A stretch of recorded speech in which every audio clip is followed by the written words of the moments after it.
Hey guys, this is Tim Hart, branch manager of Van Dyke Mortgage. I got a chance today to spend some time with two K-9 officers with Cape Coral Police Department. Got to hear about their dogs, their lives, how important these dogs are, how they get trained, where they come from, and everything else. So we got to spend probably some time with them right before their competition that they had coming up. So I hope you guys really enjoy this interview. I think you'll learn a lot about K-9 officers and what they do and how cool their dogs are.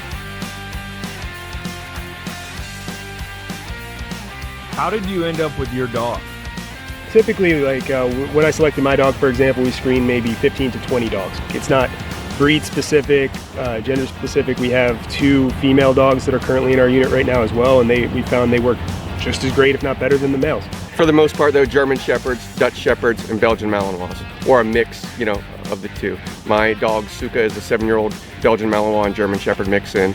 When we get the dogs, they're about 1 year to 2 years old. Like you said, we put them through a pretty good screening process. The dogs cost between $8,000 and $12,000. And then after we purchase them, then when we start the school with them, the school that they go to is about 400 hours long for the patrol work, and then about 200 hours long for the drug work. And then once that schooling is done, then they have to pass a certification. That's a test. What kind of duties will a police dog have? We use them as a locating tool. They find people, and that could be a criminal that has committed a serious crime and run off. Obviously, we're not chasing down kids that steal candy bars from 7-Elevens, but we're talking about stuff like burglaries, robberies, more serious crimes, usually felonies. But it could also be misdemeanors like domestic violence, where there's a potential for the person to come back and do greater harm. We don't want, just let that guy roam out in the neighborhood and then come back, or woman, come back and do more harm. We do lots of searches for Alzheimer's in City of Cape Coral. Missing persons, could be a lost child or something like that. And then, of course, the drugs. We have dogs that are trained in the 5 different illegal substances: marijuana, cocaine, heroin, methamphetamine, and ecstasy.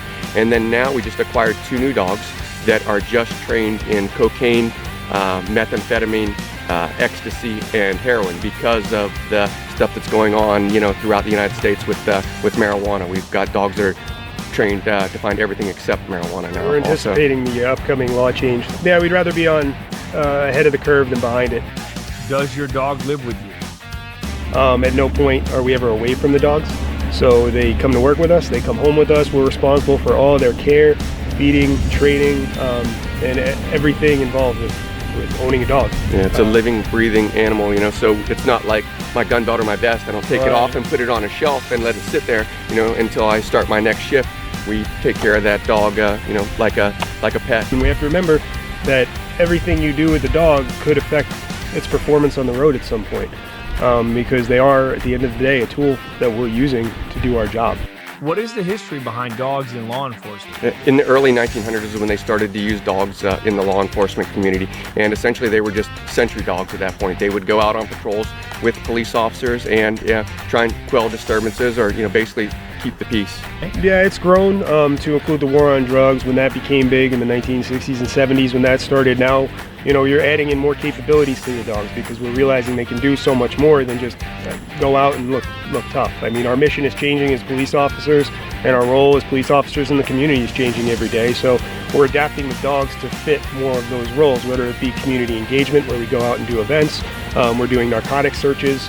They have dogs that'll smell money, things like that, bomb dogs, scent dogs. So the capabilities of the dogs are endless, and you're going to continue to see them grow and change as time goes on, I think, because we're only just starting to really tap the potential that they have. And it's their sense of smell that allows them to be a great tool for us. Some people say that their sense of smell is 10,000 times stronger than ours. Even in the civilian world, they're using them now to search for bed bugs. I've heard that they're using them to try and detect cancer, in people. The electronics companies are having their employees searched as they leave work or come into work, to make sure that they're not, taking anything from the workplace that they're not supposed to. They're able to smell, microchips and whatnot. Prisons have been using them to track down escaped prisoners for years. That's been a long-standing use, specifically more tracking style dogs like bloodhounds or beagles. So that's always been in place. And then you have cadaver dogs, things like that.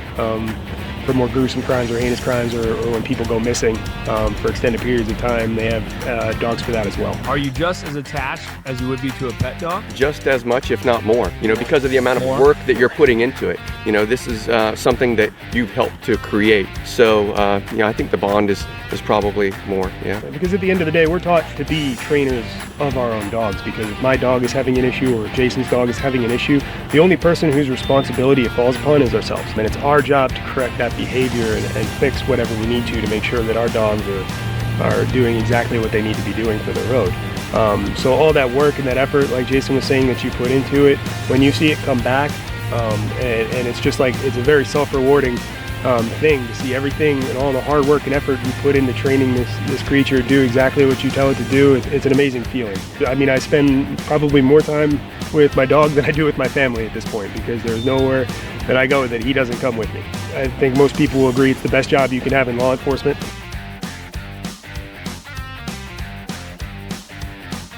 Guys, I got to spend about an hour out here watching these guys train, and pretty amazing watching them interact with their dogs, the love they have for their dogs, the love the dogs have for their owners, and how much they care for them.